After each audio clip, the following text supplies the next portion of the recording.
మోకరించిన మమ్మల్ని అందరినీ మీ యొక్క ఈ ప్రాంగణాన్ని మీ శిలువ రక్త ప్రోక్షణంలోకి తెచ్చుకుంటున్నాం. సంపూర్తిగా మమ్మల్ని క్షమించి కడిగి నూతనపరచండి. దయగల తండ్రి, నీ సన్నిధిలో గడిపే సమయం అంతా ఆశీర్వాదకరంగా ఉండినట్లు మీరే ఆశీర్వాదకరంగా చేయండి. ప్రభువా, నీకు వందనాలు స్తోత్రాలు చెల్లిస్తున్నాం తండ్రి. నాయన ప్రభువా, ఇంకా రాలేని వారి కొరకు ప్రభువా నాయన మరి ఆన్లైన్ సదుపాయం కూడా ఇవ్వబడుతూ వచ్చింది. దేవతని ప్రభువా, వారు కూడా చక్కగా నాన్న తండ్రి మరి చూడగలుగుటికే తను ఫాలో అవ్వడానికి సహాయం చేయండి. ఘనత మహిమ ప్రభావాలకు ఒకరికి ఆరోపిస్తూ ఉన్నాం. నిష్ప్రయ దాసుడును అయోగ్యను ఒప్పుకొనిచున్నాను తండ్రి. నన్ను కూడా నీ శిలువ రక్త ప్రోక్షణంలో తెచ్చుకుంటున్నాను. సంపూర్తిగా నన్ను కూడా క్షమించి కడిగి నూతనపరచండి. ప్రభువా, నీ ఎదుట నిలబడి పరిచర్య చేయడానికి ఏ మనుషునికి సాధ్యం కాదు. ప్రభువా నాయన, దేవాతి దేవుడు పరిశుద్ధుడు ఆయన కనుదృష్టి నాయన తని ప్రభువా నిష్కలంకమైనది, దుష్టత్వం చూడలేనిది. ప్రభువా నాయన, నాలో అవిధేయతలు, నాలో తని లోపాలు, నా పతనాలు నాయన నేను ఒప్పుకుంటుండగా నా కొరకు నా రక్షకుడు ప్రభువా యేసుక్రీస్తు వారు కార్చిన శిలువ రక్త ప్రోక్షణంలో నన్ను సంపూర్తిగా క్షమించి కడిగి నూతనపరిచి తాజాపరిచి పవిత్రపరిచి పరిశుద్ధ అగ్ని తాకిడి పెదవులకు అనుగ్రహించి ఈ సమయంలో నిలబడుతూ ఉన్న సమయమందు ప్రభువా ఆయా ఆత్మతో వాక్యంతో నింపి మీరే మీ సన్నిధిని ప్రభువా మహిమ తెచ్చుకుని మనం వేడుకుంటూ ఘనత మహిమ ప్రభావాలకు ఒకరికి ఆరోపించుకుంటూ రావాల్సిన మా ప్రియులందరినీ తీసుకురమ్మని యేసయ్య నామమున అడిగి ప్రార్థిస్తున్నాం తండ్రి. ఆమేన్.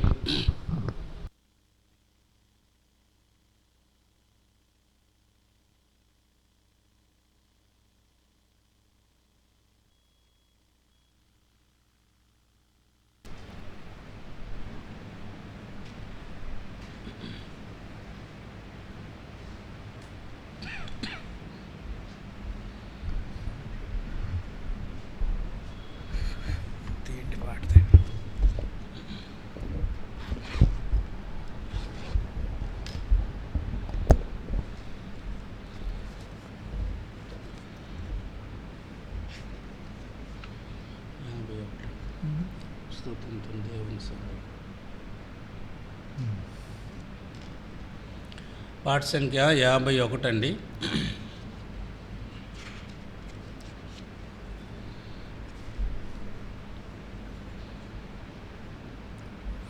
స్తుతింతుం దేవుని సభలో స్తుతింతుం హల్లెలూయా.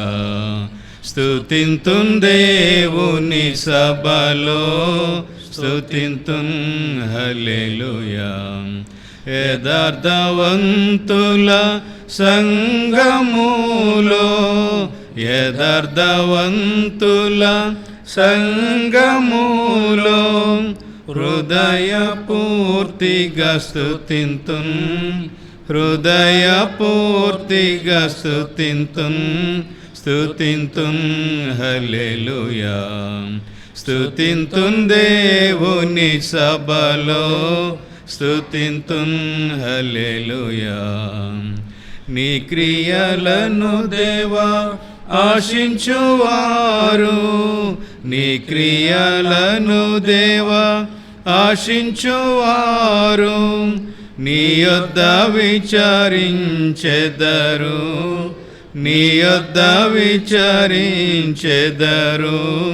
స్తుతింతున్ హల్లెలూయా. స్తుతింతున్ దేవుని సభలో స్తుతింతున్ హల్లెలూయా. దేవాని పనులు ప్రభావం గలవి, దేవాని పనులు ప్రభావం గలవి. నీ నీతి సదా నిలచును, నీ నీతి సదా నిలచును. స్తుతింతున్ హల్లెలూయా. స్తుతింతున్ దేవుని సభలో స్తుతింతున్ హల్లెలూయా.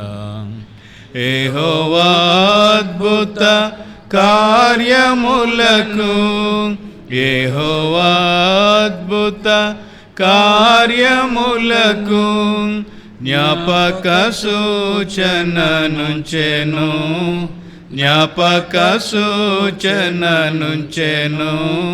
స్తుతింతున్ హల్లెలూయా. స్తుతింతున్ దేవుని సభలో స్తుతింతున్ హల్లెలూయా. దయతో నిండిన దేవుడే యెహోవా, దయతో నిండిన దేవుడే యెహోవా, దాక్షిణ్యపూర్ణుడే యెహోవా, దాక్షిణ్యపూర్ణుడే యెహోవా. స్తుతింతున్ హల్లెలూయా. స్తుతింతున్ దేవుని సభలో స్తుతింతున్ హల్లెలూయా. భక్తి తనయందు గల్గిన వారికి, భక్తి తనయందు గల్గిన వారికి భోజనము నిచ్చియున్నాడు, భోజనము నిచ్చియున్నాడు. స్తుతింతున్ హల్లెలూయా. స్తుతింతున్ దేవుని సభలో స్తుతింతున్ హల్లెలూయా. యెహోవా చేసిన నిబంధనను, యెహోవా చేసిన నిబంధనను ఎప్పుడు జ్ఞప్తి నుంచుకొనును, ఎప్పుడు జ్ఞప్తి నుంచుకొనును. స్తుతింతున్ హల్లెలూయా. స్తుతింతున్ దేవుని సభలో స్తుతింతున్ హల్లెలూయా. స్తుతింతున్ దేవుని సభలో స్తుతింతున్ హల్లెలూయా.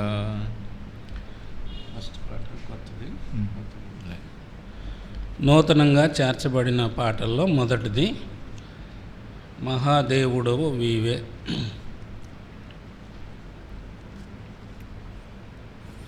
మహాదేవుడవీవే,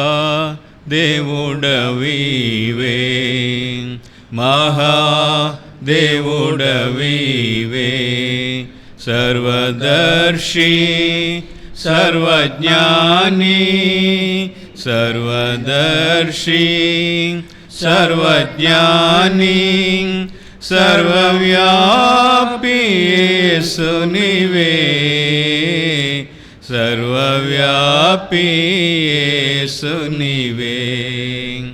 మహాదేవుడవీవే, మహాదేవుడవీవే. నీదు కార్యముల్ అద్భుతముల్, గొప్పది నీ ఆలోచన, నీదు సంకల్పం బలమైనది.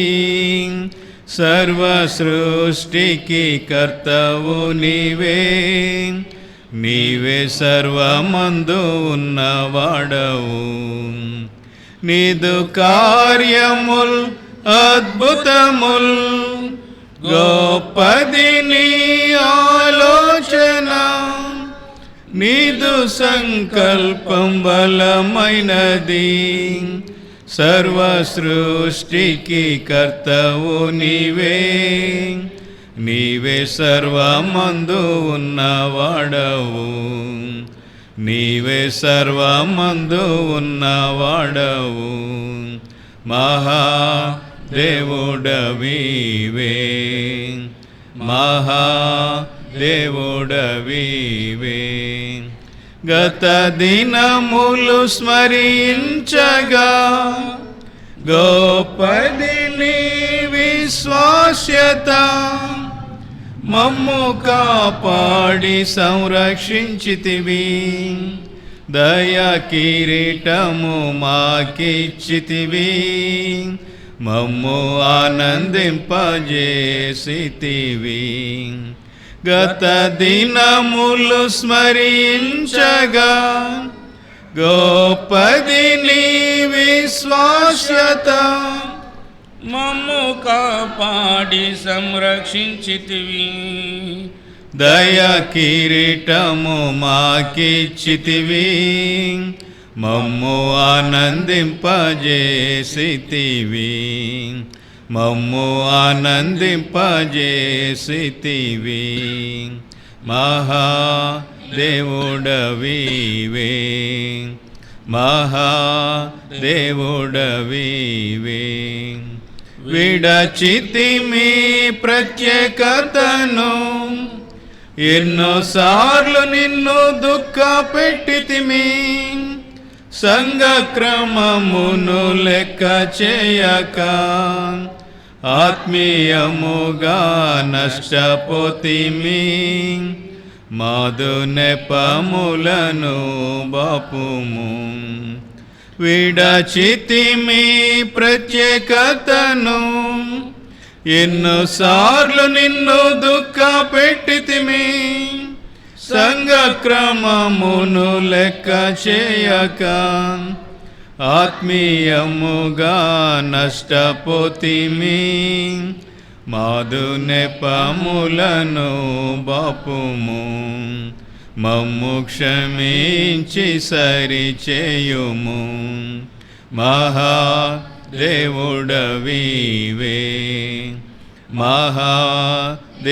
మహాదేవుడవివే రానున్న దినములలో స్థిరముగనుండ దయచూపుము నన్ను నీకే అర్పించుకొందున్ నీదు మాటకు లోబడేదన్ నేడే నాతో మాట్లాడుము రానున్న దినములలో స్థిరముగనుండ దయచూపుము నన్ను నీకే అర్పించుకొందున్ నీదు మాటకు లోబడేదన్ నేడే నాతో మాట్లాడుము నేడే నాతో మాట్లాడుము మహాదేవుడవివే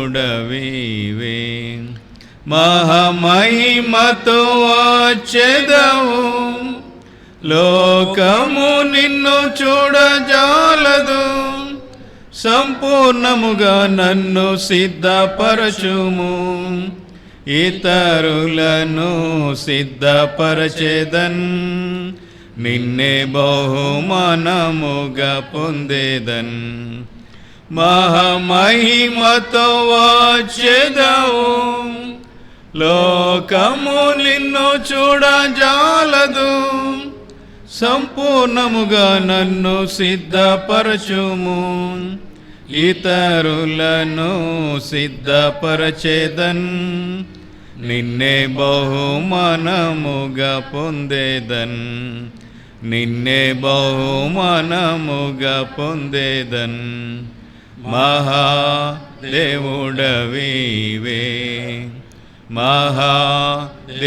మహాదేవుడవివే సర్వదర్శి సర్వజ్ఞాని సర్వదర్శి సర్వజ్ఞాని సర్వవ్యాపి యేసు నీవే సర్వవ్యాపి యేసు నీవే మహాదేవుడవివే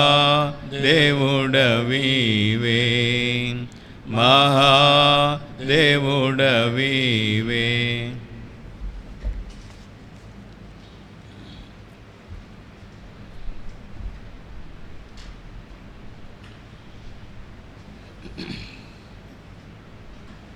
ప్రార్థన చేసుకుందాం.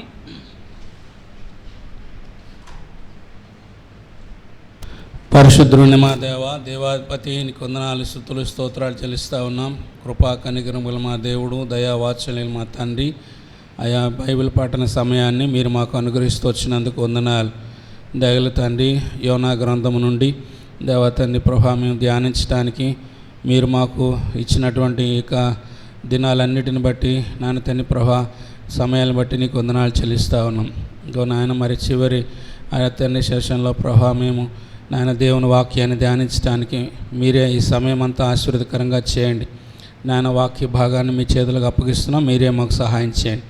ఘనత మహిమ ప్రభావాలకు ఒక్కరికి ఆరోపిస్తున్న ఈశ్వర దాసుడును నన్ను కూడా నీకు అప్పగించుకుంటున్నాను. నీ రక్త ప్రోక్షణంలో సంపూర్తిగా క్షమించి కడిగి నూతనపరిచి తాజాపరిచి పవిత్రపరిచి అయ్యా తిని ప్రభా మీ యొక్క సిలువ చాటు మరుగుపరిచి మీరే మాతో మాట్లాడమని సహాయం చేయమని దీవెనకరంగా సమయం అంతా చేయమని మా ప్రభువును మా రక్షకుడు యేసుక్రీస్తు వారి పేరిట అడుగుచున్నాం తండ్రి, ఆమేన్.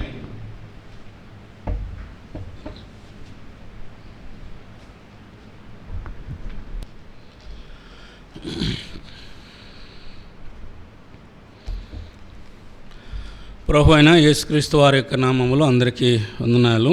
మరి సమయం ఇచ్చిన దేవునికి వందనాలు చెల్లిస్తున్నాను. గత వారం మనం 4వ అధ్యాయాన్ని కొంతవరకు చూసాము. మరలా ఈ దినం 4వ అధ్యాయం అంతా చదువుకుని మనం మిగతా భాగాన్ని కూడా పూర్తి చేసుకుందాం. యోనా గ్రంథము 4వ అధ్యాయం. యోనా గ్రంథము 4వ అధ్యాయంలో మొదటి వచనాన్ని చదువుతున్నాను. దయతో జ్ఞాపకం మరి చూడాల్సిందిగా మనం చేస్తాను. యోనా దీన్ని చూచి బహు చింతాక్రాంతుడే కోపగించుకొని, యెహోవా, నేను నా దేశమందు ఉండగా ఇట్లా జరుగునని నేను అనుకుంటుని కదా, అందువలననే నీవు కటాక్షమును జాలియును బహుశాంతమునుగా చెందు కృపగల దేవుడినై ఉండి పశ్చాత్తాపడి కీడు చేయక మానుదువని నేను తెలుసుకొని దానికి ముందుగానే తర్షీషు పారిపోతుని. నేనిక బ్రతుకుడి కంటే చచ్చుట మేలు. యెహోవా, నన్నిక బ్రతకనీక చంపుమని యెహోవాకు మనవి చేశాను. అందుకు యెహోవా, నీవు కోపించుట న్యాయమా అని అడిగాను. అప్పుడు యోనా ఆ పట్టణంలో నుండి పోయి దాని తూర్పు తట్టున బస చేసి అచ్చట పందిలి ఒకటి వేసుకొని పట్టణమునకు ఏమి సంభవించునో చూచేదని అనుకొని ఆ నీడను కూర్చొని ఉండగా, దేవుడిని యెహోవాకు చెట్టంటు నమ్మకాలు ఒకటి అతను పెరిగి యోనా తలకు పైగా నీడిచ్చినట్లు చేశాడు. ఆ సొర చెట్టును చూసి బహు సంతోషించి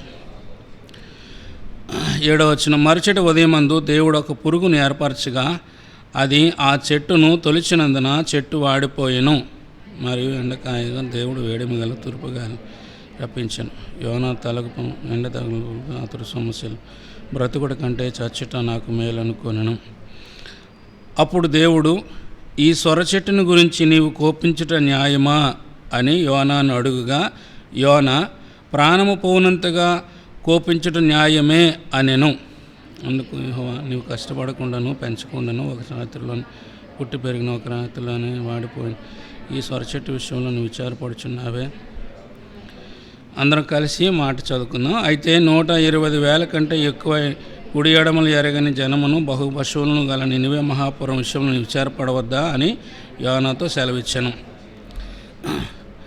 చిన్న ప్రార్థన. పరిశుద్ధ దేవా, వాక్యాన్ని మీ చేతులకు అప్పగిస్తూ ఉన్నాం. ప్రభా, మీరే నా కొరకు మా కొరకు ఈ వాక్యాన్ని ఆశీర్వదించి మాతో మాట్లాడమని నిష్పరిదాశ నన్ను కూడా సిలుచారు మరుగుపరిచి అయ్యా నీ ఆత్మతో వాక్యంతో నింపి మీరే నీ మాటలు నా నోటి నుంచి మాట్లాడండి, నేర్చుకోవడానికి సహాయం చేయండి. యేసుక్రీస్తు వారి పేరిట అడుగుచున్నాం తండ్రి, ఆమేన్. ప్రభు నామములో మరొకసారి అందరికీ వందనాలు తెలియజేస్తా ఉన్నాను. దేవుడు మనకి ఈ యొక్క యోనా గ్రంథంలో చివరి భాగంలో మనం దేవుని వాక్యాన్ని ధ్యానిస్తూ ఉన్నాం. గడిచిన వారంలో మనం చూసుకున్నాం. మొదటి 4 వచనాల్లో మనం చూస్తూ వచ్చినప్పుడు యోనా యొక్క ప్రార్థన, మరి ఆయన యొక్క చింత, ఆయన యొక్క కోపము అనేది మనం చూస్తూ వచ్చాం. ఆయన ఎందుకు కోపడుతూ వచ్చినాడు కూడా మనం ధ్యానం చేస్తూ వచ్చినాం. ఆయన కోపంలో గల కారణము మనం చూసినప్పుడు ఆయన ఆ యొక్క సంతోషంతో ఉండాల్సిన సమయంలో మరి నినివే పట్టణస్థులు రక్షించబడినారని చెప్పేసి ఆయన దుఃఖపడుతున్నట్లుగా మనం చూస్తూ ఉన్నాం. దేవుని యొక్క గుణగణాలు, ఆయన యొక్క గుణలక్షణాలు అన్నీ తన నోట పలుకుతున్నాడు కానీ అవి ఎరిగినట్టుగా ఉన్నాడు కానీ అవి అనుభవంలో చూపించలేదు అన్న విషయాన్ని కూడా మనం గుర్తు చేసుకుంటూ వచ్చినాం. మనం కూడా దేవుని వాక్యాన్ని అనేకసార్లు వింటున్నాము. అయితే అనుభవంలో అది కలిగి ఉండడం అనేది ప్రయోజనకరము. అందుకు ప్రభు యేసుక్రీస్తు వారు ఒక మాదిరిని మరి జరిగించాడు. యోహాను సువార్త 13వ అధ్యాయంలో ధ్యానం చేశాం. అక్కడ ఉన్నటువంటి మాటను బట్టి ప్రభు అన్నాడు, ఒక్క వచనాన్ని మనం చూసుకొని మనం ముందుకు వెళ్దాం. 13వ అధ్యాయంలో యోహాను సువార్త 13వ అధ్యాయం 15 నుంచి 17 వచనాలు ప్రభు ఇలా చెప్పాడు, మీరు ఏదైతే మీరు చూచారో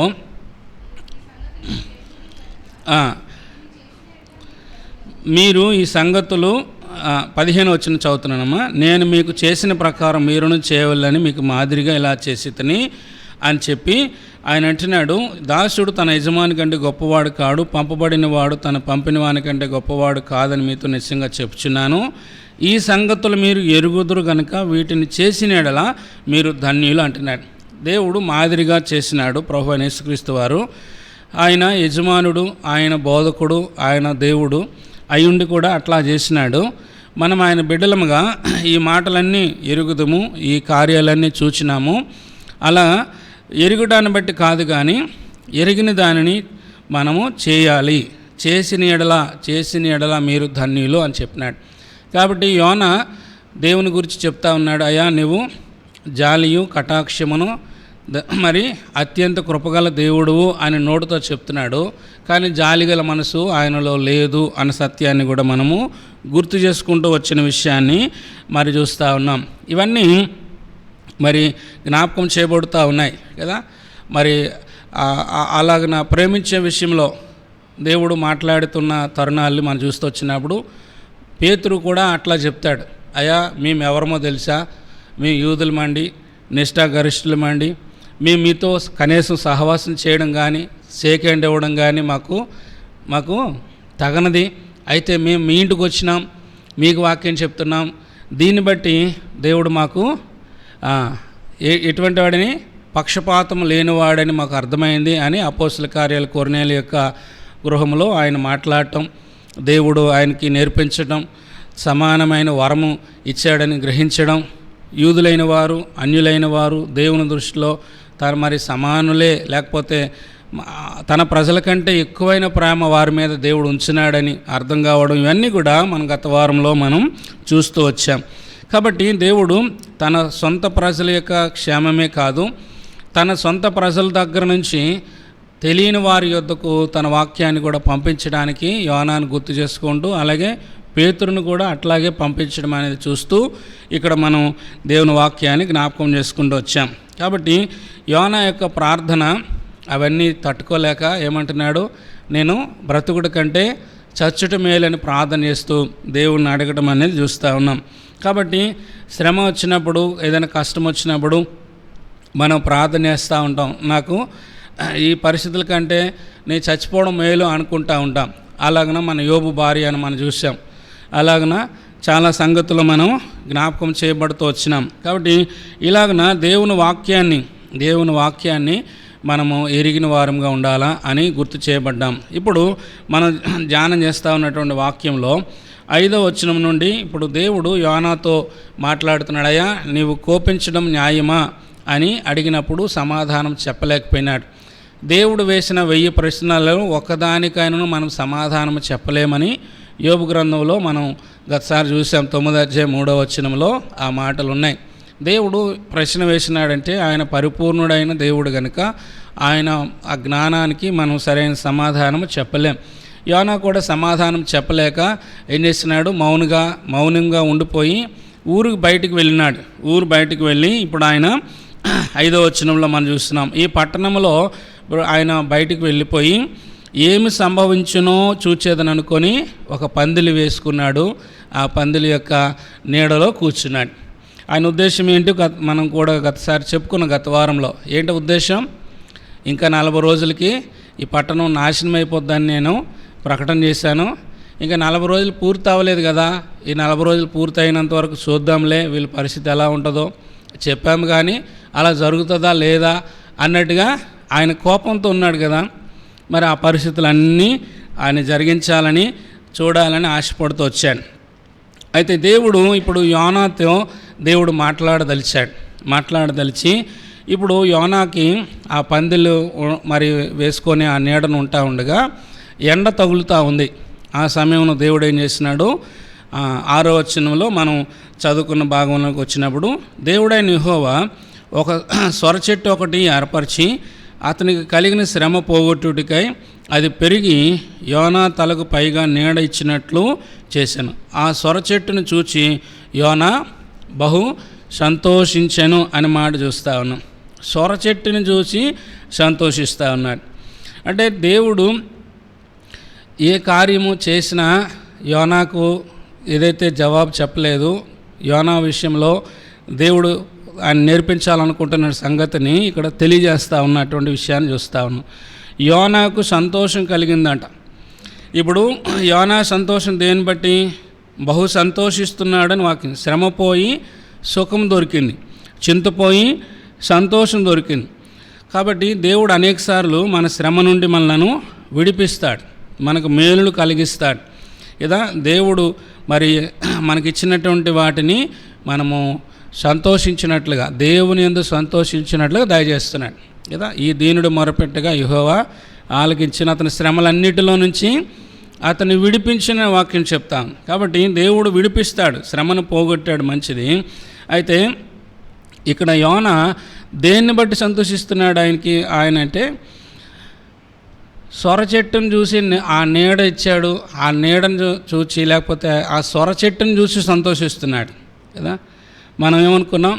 దేవుని యొద్ద నుండి ప్రతీది వస్తుంది, దేవుడే సమస్తాన్ని దయచేసిన వాడుగా ఉన్నాడు. ఇప్పుడు ఈయన దేవుని యందు సంతోషించట్లేదు. యోనా ప్రకటన చేసినటువంటి వార్తను బట్టి నినివే ప్రజలందరూ రక్షించబడ్డారు, అందును బట్టి కూడా ఆయనకి సంతోషం రాలేదు. కానీ దేన్ని బట్టి సంతోషిస్తున్నాడు? స్వర చెట్టుని బట్టి సంతోషిస్తున్నాడు. ఏది జరగాలన్నా మన జీవితంలో, మన కుటుంబంలో, సంఘంలో దేవుని చిత్తం లేకుండా ఏది జరగదు.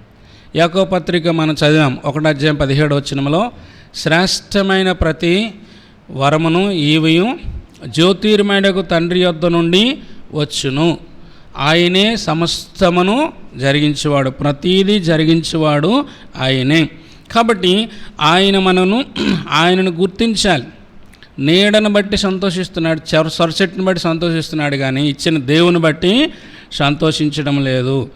దేవుడు మనకు సమస్తమును దయచేవాడు కదా. ఒక మాట చదువుదాం. మనం గతసారి బైబిల్ స్టడీలో కూడా దేవుని వాక్యం ద్వారా మాట్లాడుతూ వచ్చినప్పుడు పేతురు పత్రికలో ఆ మాట దేవుడు తెలియజేసినాడు. చూడండి, మొదటి పత్రికలో 2వ వచనం నుండి 4వ వచనం వరకు మనం అందరం కలిసి చదువుకుంటాం. మొదటి పత్రిక, పేతురు రాసిన మొదటి పత్రిక, దేవుడు మనకి ఏమేమి దయచేసినాడో అక్కడ వ్రాయబడుతూ వచ్చినాయి. రెండో పత్రికలో 2 నుంచి 3 వచనాలు కలిసి ఉన్నాయి. తన మహిమను బట్టియు గుణాతిశయమును బట్టియు మనల్ని పిలిచిన వాని గూర్చిన అనుభవ జ్ఞానము వలన ఆయన దైవశక్తి జీవమునకును భక్తికిని కావలసిన వాటన్నిటినీ మనకు దయచేసి ఉన్నాడు అంటున్నాం కదా. దైవశక్తి, దేవుని యొక్క దైవశక్తి మన జీవమునకు, మన భక్తికి కావలసిన వాటన్నిటిని దేవుడు దయచేసి ఉన్నాడు అంటున్నాడు. దేవుడు మహిమాతిశయము గలవాడు. ఆయన మహిమను బట్టి, ఆయన గుణాతిశయములను బట్టి దేవుడు మనకి వీటన్నిటిని దయచేస్తున్నాడు. మన జీవానికి, మనం బ్రతకడానికి ఏమి కావాలా? ముఖ్యంగా గాలి కావాలా కదా, ఊపిరి తీర్చుకోవడం గాలి కావాలా, సూర్యరశ్మి కావాలా, ఆహారం కావాలా, వర్షాలు కావాలి, ఇంకా పంటలు అవసరం, ఋతువులు అవసరం, మనకు కావాల్సిన ఋతువులు బట్టి ఫలాలు అవసరం, అది పళ్ళు అవసరం. వీటన్నిటిని దేవుడు దయచేసినాడు. ఇంకా భక్తికి కావలసిన వాటిని దేవుడు ఇచ్చినాడు. భక్తికి ఏమి ఇచ్చినాడు? మన భక్తిని ప్రదర్శించడానికి, భక్తిగా ఉండడానికి దేవుడు ఏమి ఇచ్చినాడంట? తిమోతికి రాసిన పత్రిక, మొదటి పత్రిక 3:16 నిరాపేక్షముగా దైవభక్తిని గూర్చిన మర్మము గొప్పదై ఉన్నది. ఏమిటంట? ఆయన సశరీరుడిగా ప్రత్యక్షమాయను. ఇంకా సశరీరుడిగా ప్రత్యక్షమాయను, ఆయన నీతిమంతుడని తీర్చబడిను, ఆయన రక్షకుడని ప్రజలలో ఎంచబడిను.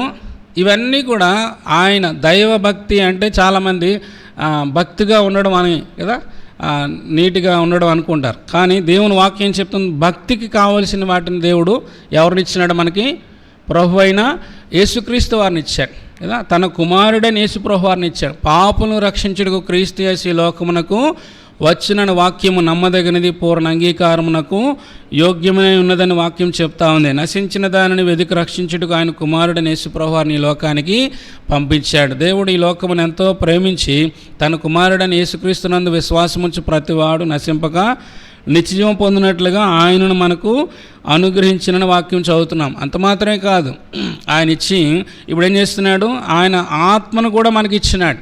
యేసుక్రీస్తు ప్రభువారి సిలువలో బలైపోయిన తర్వాత ఆయన పరలోకమునకు వెళ్ళి తన ఆత్మను పంపించి ఉన్నాడు.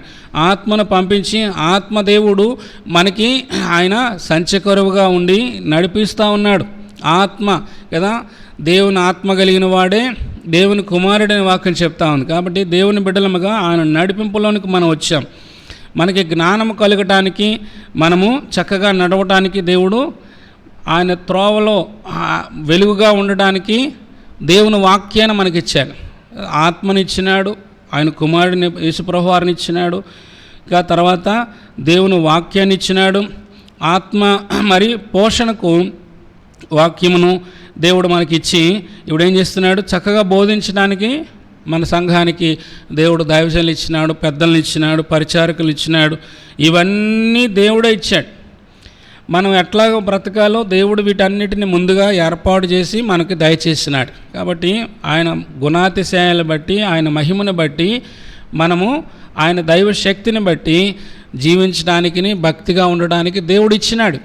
దేవుని వాక్యము మన పాదములకు దీపము అని వాక్యం చెప్తా ఉంది. మనం ఎట్లా నడవాలనో కదా, నిన్న కూడా వాక్యం వింటూ వచ్చినాం. ఎట్లా శుద్ధి చేసుకోవాలో దేవుని వాక్యం చేత శుద్ధి చేసుకోవడానికి కదా, ఎట్లాగా నడవటానికి దేవుని వాక్యం దేవుడు మనకి ఆయన పోషణకు దేవుని వాక్యాన్ని ఇచ్చాడు కదా. దేవుని వాక్యం చేత దేవుడు మనల్ని పోషిస్తున్నాడు. నరుడు ఆహారం వలన కాదు కానీ దేవుని నోట నుండి వచ్చే ప్రతి మాట వలన జీవించునని వాక్యం చెప్తా ఉంది. కాబట్టి జీవించడానికి ఇచ్చిన వాటన్నిటిని దేవుడు మనకి ఇచ్చాడు. కానీ మనం వాటి అందే దృష్టి ఉంచుతున్నాం. జీవించడానికి ఇచ్చినవి శాశ్వతమైనవి కాదు, బ్రతకడానికి ఇచ్చినవి శాశ్వతమైనవి కాదు, భక్తిని కలిగి ఉండడానికి ఇచ్చినవి దేవుడు ఇచ్చినవి శాశ్వతమైనవి అని మనము చెప్తున్నాం. అందుకనే దేవుని వాక్యం ఏం చెప్తా ఉంది, తాత్కాలికమైన వాటి యందు మనం దృష్టించక కదా, ఒక దినాన మనకు కనబడుతున్నవన్నీ కూడా లయమైపోతాయని వాక్యం చెప్తూ ఉంది. వాటి యందు మనం దృష్టి ఉంచక దేని యందు దృష్టి ఉంచాలా, శాశ్వతమైన వాటి యందు దృష్టి ఉంచాలి. దేవుని వాక్యం శాశ్వతమైనది, యేసుక్రీస్తు ప్రభువారు శాశ్వతమైన వాడు, ఆత్మ శాశ్వతము, ఇవన్నీ కూడా శాశ్వతమైనది. సంఘము కూడా దేవునితో కలిసి ఉంటుంది. కాబట్టి ఇవన్నీ శాశ్వతమైనవి. వీటన్నిటి యందు మనము దృష్టి ఉంచాలా, వాటి యందే మనము ఆలోచన చేయడం అనేది మంచిది. కానీ ఇక్కడ దేవుడిచ్చిన సొరచెట్టు, తాత్కాలికమైన సొరచెట్టును చూసి సంతోషిస్తున్నాడు యోన. తాత్కాలికంగా ఆ సమయానికి ఆయన శ్రమను పోగొట్టడానికి దేవుడిచ్చాడు. ఇచ్చిన దేవుని యందు సంతోషించడం లేదు. చూడండి, యోన సొరచెట్టును చూసి సంతోషిస్తున్నాడు. ఆయన సంతోషము సొరచెట్టు మీదే ఉంది. నినివే పట్టణస్థులు రక్షించబడ్డారు, ఎంతమంది రక్షణ మారు మనసు పొందినారు, వాటిని బట్టి సంతోషించట్లేదు కదా. ఇచ్చిన దేవుని యందు సంతోషించట్లేదు, కానీ ఆ సొరచెట్టును చూసి సంతోషిస్తున్నాడు. మనం కూడా కొన్నిసార్లు అలాగే ఉంటాం. దావీదు అంటున్నాడు, కీర్తన 4:7 అంటాడు, వారి ధాన్య ద్రాక్షరసములు విస్తరించిన నాటి సంతోషము కంటే అధికమైన సంతోషము నాకు నా హృదయంలో కలదంటున్నాడు. ఇంకా అంటాడు హబక్కూకు, అంజూరపు చెట్లు పూయకుండినను, ద్రాక్ష చెట్లు ఫలింపకపోయినను, సాలలో పశువులు లేకపోయినను, నా రక్షకుడైన యెహోవా యందు నేను సంతోషిస్తున్నాను. కాబట్టి ఏమున్నా ఏమి లేకపోయినా దేవుని యందు సంతోషిస్తున్నటువంటి వారముగా మనం ఉండాలి. ఇచ్చిన దేవుని యందు మనం సంతోషించాలి కదా. నాకు సొరచెట్టును మరి దేవుడు ఇచ్చాడు అని దేవుని యందు సంతోషించక మా సొరచెట్టు బాగుంది అని సంతోషిస్తున్నాడు. అట్లాగే దేవుని వాక్యము ఇక్కడ మనకి ఏం గుర్తు చేస్తూ ఉందంటే, యోన యొక్క సంతోషం ఎలా ఉంది అంటే, ఇచ్చిన వాటి దేవుడిచ్చిన వాటి యందు దేవుని యందు సంతోషించాలి, కానీ ఇచ్చిన వాటి యందు ధనవంతుడు అట్లాగే సంతోషించినాడు. ఏమంటుకుంటున్నాడు లోకాసు వార్త 12 ధనవంతుడు, నాకు విస్తారమైన పంట పండింది, నా కొట్లు విప్పుతాను, వాటిని గొప్పగా కట్టుకుంటాను, నా పొలము, నా పంట, ఇంకా నా కొట్లు, నా ఆస్తి, వీటన్నిటిని సమకూర్చుకొని నేనేం చేస్తాను, నా ప్రాణమా సుఖించుము, తినుము, త్రాగుము అని అనుకుంటాను అని అనుకున్నప్పుడు దేవుడు ఏం చేసినాడు, వెర్రివాడలో ఈ రాత్రి నీ ప్రాణం తీసుకుంటున్నానంట. కాబట్టి ఇచ్చిన దేవుని యందు సంతోషించక ఇచ్చిన వాటి యందు సంతోషిస్తున్న ఆ యొక్క ధనవంతుడిలాగా కనబడుతున్నాడు యోన. కాబట్టి ఆ యొక్క ధనవంతుడు అనుభవించాడా? అనుభవించకుండా తీసివేయబడ్డాడు. కాబట్టి ఇక్కడ మన వాక్యం ఏమి జ్ఞాపకం చేస్తుందంటే, సొరచెట్టు యందు సంతోషిస్తుండగా దేవుడు కూడా ఆ సొరచెట్టు నీడను తీసివేయడం అనేది మనం చూస్తూ ఉన్నాం. కాబట్టి దేవుడు మనకేమి గుర్తు చేస్తున్నాడంటే, మనం కూడా దేవుని యందు కాకుండా దేవుడిచ్చిన ఈవులు యందే మనము ప్రేమించిన వారముగా ఉంటే, వాటి యందు సంతోషించి దేవుని మరిచిన వారముగా ఉంటే, మనకిచ్చిన ఈవులు కూడా దేవుడు ఏం చేస్తాడు? ఖచ్చితంగా తీసివేస్తాడు అని ఇక్కడ యోనా గ్రంథంలోంచి దేవుడు మాట్లాడుతున్నాడు. అబ్రహాము తన కుమారుడైన ఇస్సాకును చూచి సంతోషిస్తున్నాడు. ఇప్పుడు దేవుడు అబ్రహామును గురించి ఏమన్నాడు? అబ్రహామా, నీవు ప్రేమించి నీ కుమారుడైన ఇస్సాకును తీసుకొని మోరియా పర్వతం దగ్గరికి వచ్చి అతను బలి అర్పించు అని చెప్పినాడు.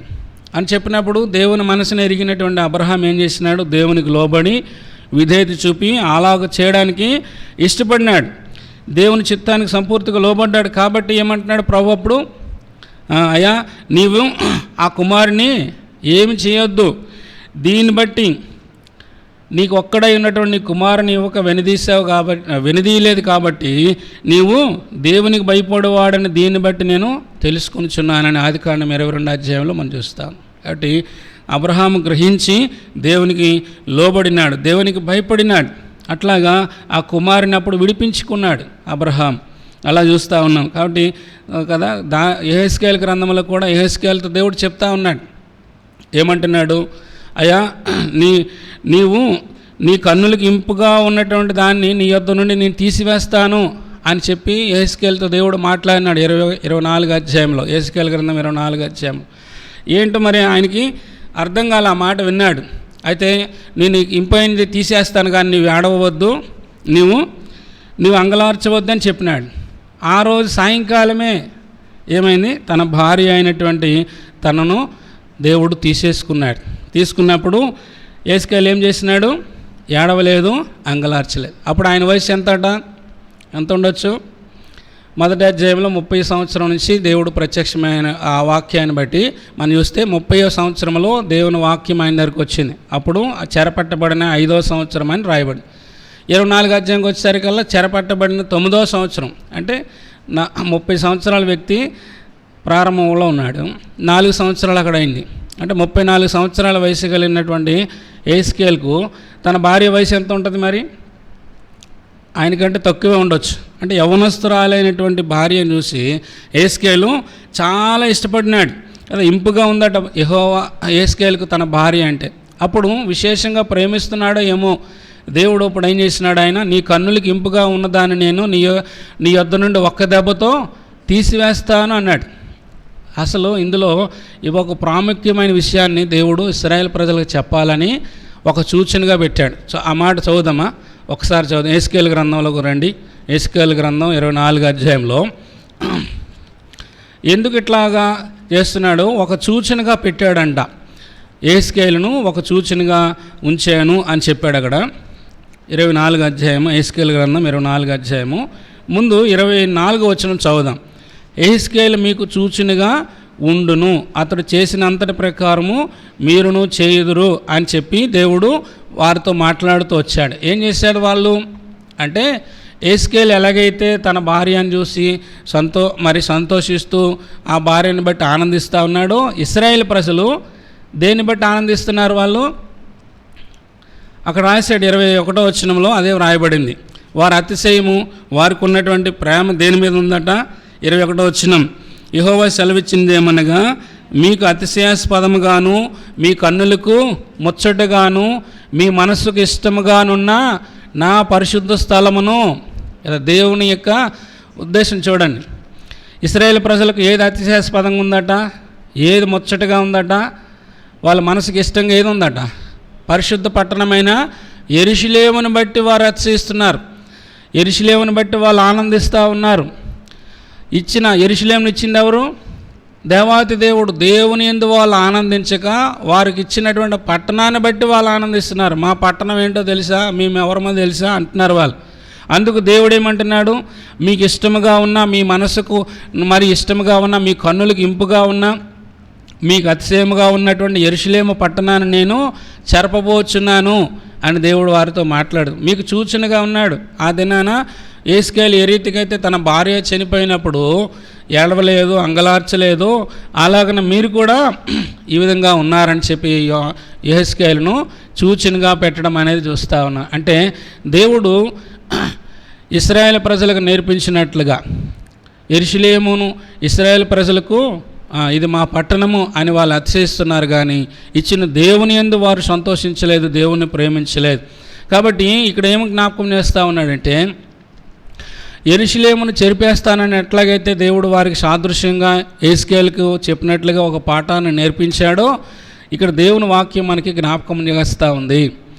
ఏమిటంటే, మనం కూడా దేవుడు మనకిచ్చిన వాటిని బట్టి మనం సంతోషించి దేవుని ఎక్కువగా ప్రేమించకపోతే దేవుడు మన విషయంలో కూడా అలాగే జరిగిస్తాడు. అందుకే ఇక్కడ ఏం జరిగింది, యోనా కూడా అలాగే జరిగించాడు. అలాగే చూస్తూ ఉన్నాడు. స్వర చెట్టు మీదే తన యొక్క మనసంతా పెట్టుకున్నాడు.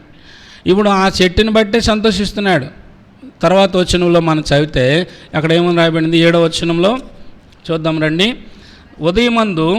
మరుసటి ఉదయమందు దేవుడు ఒక పురుగుని ఏర్పరచగా అది ఆ చెట్టుని తొలిచినందున చెట్టు వాడిపోయెను.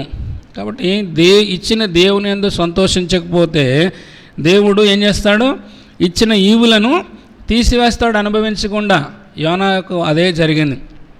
ఇవన్నీ యోనా మంచి ఒక పాఠం నేర్చుకోవడానికి దేవుడు ఏర్పాటు చేశాడు.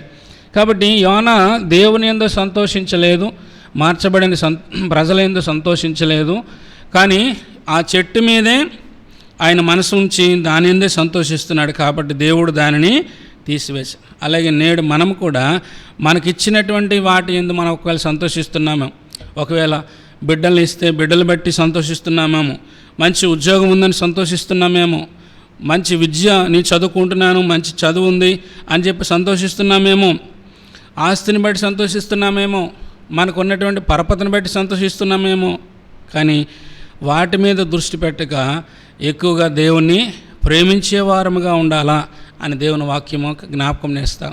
దేవుని కంటే దేన్ని ఎక్కువగా అయితే మనం ప్రేమిస్తామో అది విగ్రహారాధనతో సమానమని దేవుని వాక్యము మనకి జ్ఞాపకం చేస్తాం. యేస్కేలు గ్రంథంలో ఆ మాటలు 14వ అధ్యాయంలో మనం చూస్తాం. మొదటి 4 వచనాల్లో అలాగో వ్రాయబడుతూ వచ్చింది. దేవుని కంటే దేన్ని మనం ఎక్కువగా ప్రేమించకూడదు. అందుకని ప్రభువైన యేసుక్రీస్తు వారు కూడా ఈ మాట చెప్పారు, నాకంటే దేనినైతే ఎక్కువగా మీరు ప్రేమిస్తారో అలాంటి వారు నాకు పాత్రులు కారు. మత్తయి సువార్త 10వ అధ్యాయంలో ఆ మాట ఒకసారి మనం చదువుకుందాం. 10వ అధ్యాయం 37వ వచనంలో, మత్తయి సువార్త 10వ అధ్యాయం 37వ వచనం,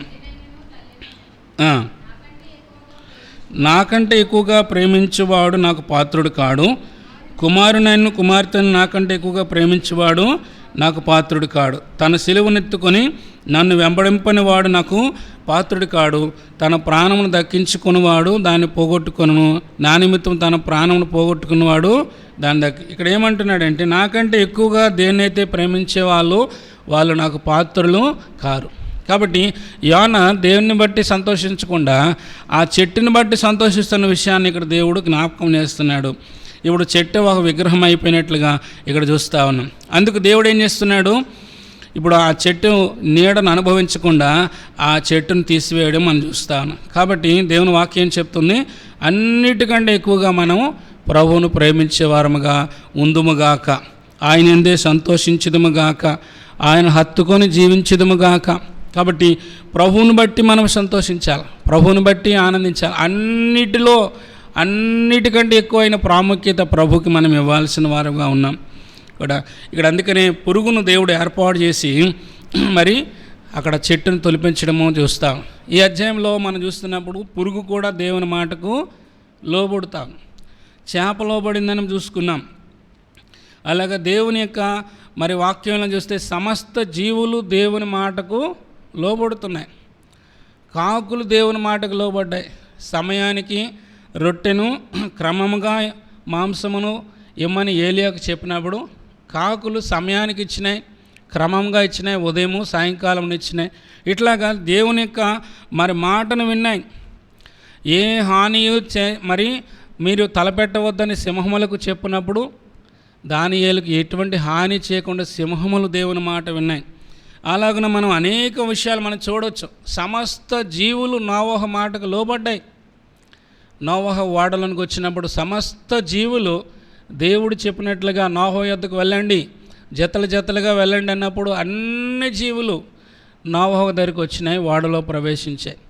అయితే ఇక్కడ మనం చెప్పుకోవడానికి చాలా విచారమైన సంగతి ఏమిటంటే, దేవుని మాటకు పురుగు లోబడింది, కానీ మనము లోబడినట్టుగా దేవుని వాక్యము మనకి లోబడినట్టుగా ఉండకుండా ఉన్నామని, వ్యతిరేకంగా ఉన్నామని ఇక్కడ జ్ఞాపకం చేస్తూ ఉంది. కాబట్టి చాలా విచారకరమైన సంగతి ఇక్కడ మనం చూసినప్పుడు, దేవుడు దేన్నైనా చేయగలడు, సమస్తము ఆయన చేయగలడు, అన్ని కార్యములు ఆయన జరిగించగలడు.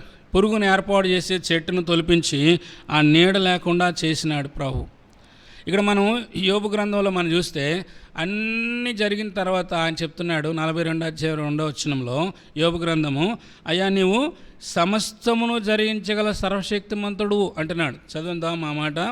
42 నీవు సమస్త క్రియలను చేయగలవనియు నీవు ఉద్దేశించినది ఏది నిష్ఫలము కాలేరదని నేను ఇప్పుడు తెలుసుకున్నాను. నీవు ఉద్దేశించినది ఏది నిష్ఫలం కాదు. నీవు సమస్త కార్యములు జరిగించగలవాడు, నీవు సర్వశక్తి గల దేవుడు, నీవు సర్వసంపన్నుడు, సమస్తము చేయగలవు అని అట్టి దేవునికి మనము ఏం చేయాలా? లోబడాల్సిన వారముగా ఉంటున్నాం. యోన ఇప్పుడు ఆ విషయాన్ని గుర్తించలేని వాడుగా ఉంటున్నాడు. ఇప్పుడు దేవుడు ఇంకోసారి ఏం చేస్తున్నాడంటే, తర్వాత వచనంలో మనం ధ్యానం చేస్తే చదువుదాం రండి. తర్వాత వచ్చిన 8వ మరియు ఎండకాయగా దేవుడు వేడిమిగల తూర్పు గాలిని రప్పించెను, యోనా తలకు ఎండ దెబ్బ తగులుగా అతడు సొమ్మసిల్లి బ్రతుకుడి కంటే చచ్చుట నాకు మేలు అనుకుంటున్నాడు. మూడో ఉపకరణం మొదటిదేమో సొర చెట్టు, తర్వాత పురుగు, నీడను తీసివేయడం. మూడోదిగా చూస్తే వేడిమి గల తూర్పు గాలిని దేవుడు రప్పించి ఆయన మీద ఎండ వచ్చినట్టుగా చేస్తూ ఉన్నాడు. ఇప్పుడు ఆ ఎండను బట్టి సొమ్మసిల్లిపోయిన పరిస్థితి యోనా కలుగుతూ ఉంది. ఇక్కడ తూర్పు గాలిని విషయం అంటే దేవుని మాటకు ఏం లోబడుతుంది? గాలి లోబడతాం కదా. దేవుడు సముద్రం మీద పెద్ద తుఫాను పుట్టించినట్లుగా మనం మొదటి అధ్యాయంలో చూసాం. తుఫాను లోబడతాం కదా. ఐగుప్తులో మరి తూర్పు గాలి చేత దేవుడు మిడతలను రప్పించాడు. 10వ అధ్యాయంలో మనం చూస్తాం నిర్గమాకాండంలో. ఎర్ర సముద్రాన్ని పాయలుగా చేయాల్సి వచ్చినప్పుడు 14వ అధ్యాయంలో తూర్పు గాలి చేతనే ఆ రాత్రి అంతా కూడా తూర్పు గాలి చేత విభాగించినాడు, సముద్రాన్ని విభాగించాడని మనము చూస్తూ ఉన్నాం. అంటే దేవుని వాక్యము ఎంత చక్కగా మనకి జ్ఞాపకం చేస్తూ ఉంది. సముద్రం లోబడుతూ ఉంది, గాలి లోబడుతూ ఉంది, సమస్త జీవులు దేవుని మాటకు లోబడుతున్నాయి. కానీ దేవుని మాటకు లోబడకుండా జీవించే వాళ్ళు ఎవరైనా ఉన్నారంటే మనమే అని వాక్యము మనకి గుర్తు చేస్తాం. కాబట్టి దేవుని మాటకి లోబడి జీవించడం అనేది సంపూర్ణంగా మనము ఆ యొక్క దేవునికి విధేయత చూపాలని దేవుని వాక్యం మనకి గుర్తు చేస్తాం. దేవుడు వేడిమి గల తూర్పు గాలిని రప్పించగా ఇప్పుడు యోనా సొమ్మసిల్లిపోయి ఏమంటున్నాడు? నేను బ్రతుకుడి కంటే చచ్చుటి మేలు అంటున్నాడు. ముందు కూడా అలాగే అన్నాడు. అయితే ఇప్పుడు దుఃఖిస్తూ ఉన్నాడు. సొర చెట్టు రాగా సంతోషించాడు. ముందు ఏమో సంతోషం ఉంది, తర్వాత దుఃఖపడుతుంది. దుఃఖం రాగానే చచ్చిపోవడం మేలు అంటున్నాడు. ఎంత విచిత్రంగా ఉంది యోన యొక్క ప్రవర్తన. మనం కూడా ఇలాగే ఉంటాం. అంతలోనే దుఃఖము, అంతలోనే ఒకసారి ఏడుపు, ఒకసారి నవ్వు. కాబట్టి దేవుని వాక్యంలో అలాగ ఉన్నప్పుడు దేవుని ప్రతి విషయంలో దేవుని వైపు మనం చూడాల్సిన వారిగా ఉన్నామని గుర్తు చేస్తాం. మన పితరులైనటువంటి ఇశ్రాయేలు యొక్క నడవడి కూడా ఇలాగే ఉంది. వాళ్ళు ఐగుప్తులో నుండి వచ్చినప్పుడు యెహోవా నా బలం అని పాట పాడినారు. ఎర్ర సముద్రం రాగానే సనుగుతూ వచ్చినారు. ఆ ఉత్సాహం అంతా పోయింది, సనుగులు గొనుగులు వచ్చినాయి. మరలా ఎర్ర సముద్రం దేవుడు పాయలు చేయగా శత్రువును నశింపజేసామని పాడపాడుతూ ఉన్నాం. అలాగన దేవుని వాక్యము మనం చూస్తూ ఉన్నప్పుడు ఎర్ర సముద్రం దాటినారు, మారా దగ్గరికి రాగానే మళ్ళా కొన్నిసార్లు సంతోషము, కొన్నిసార్లు సనుగులు. ఇలాగన అనేక సార్లు దేవుని వాక్యంలో మనం చూస్తూ ఉన్నప్పుడు మేలు కలిగినప్పుడు సంతోషిస్తున్నారు, కీడు కలిగినప్పుడు దుఃఖించి దేవుని మీద అలా ఉండకూడదని దేవుని వాక్యం మనకి గుర్తు చేస్తూ ఉంది. అన్ని విషయాల్లో ప్రభు వైపు మనము ఏ స్థితిలోనైనా సరే ప్రభుని మనం సేవించే వారముగా ఉండాలి. అందుకే పౌలు అంటాడు ఫిలిప్పీ పత్రికలో, అయ్యా నేను సంపన్న స్థితిలో ఉండ ఎరుగుదును, భేద స్థితిలో ఉండ నేర్చుకున్నాను. చదువుదాం ఆ మాట. 4వ అధ్యాయం, ఫిలిప్పీ 4వ అధ్యాయంలో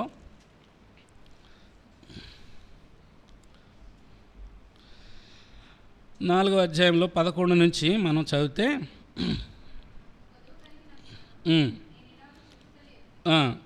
నేను ఏ స్థితిలో ఉన్నాను ఆ స్థితిలో సంతృప్తి కలిగి ఉండ నేర్చుకొని ఉన్నాను. దేని స్థితిలో ఉండ ఎరుగుదును, సంపన్న స్థితిలో ఉండ ఎరుగుదును.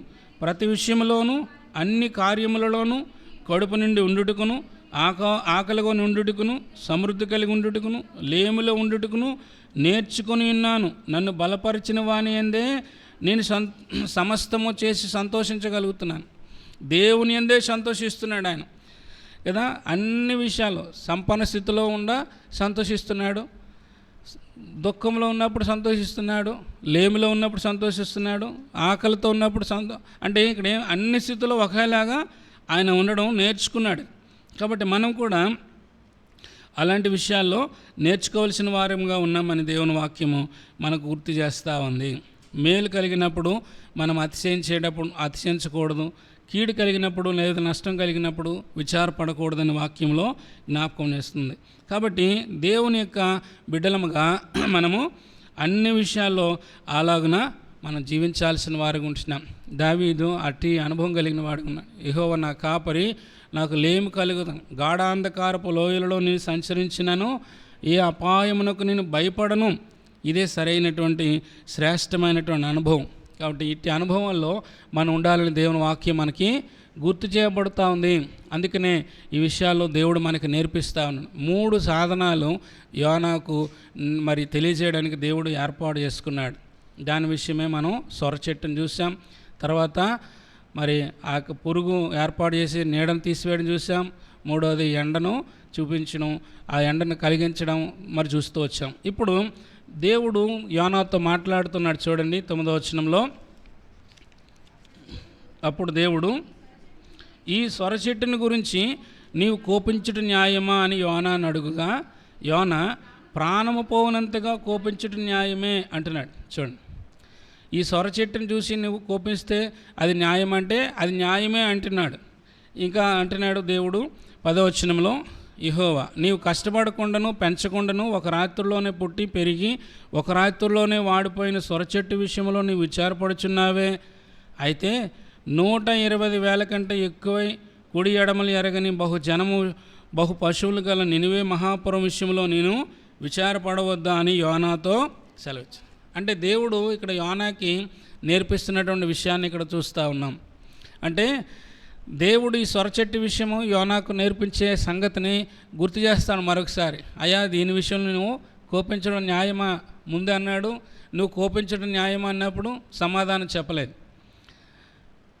ఊరు బయటికి వెళ్ళిపోయి ఏం జరుగుతుందని చూద్దామని వెళ్ళిపోయాడు. మరలా ఇప్పుడు సొర చెట్టు విషయంలో నీవు కోపించడం న్యాయం అంటే ఆయన తెలియకుండానే మరి ఏం చెప్తున్నాడో సమాధానము తెలియకుండానే ఆ జవాబు చెప్పేశాడు దేవునికి.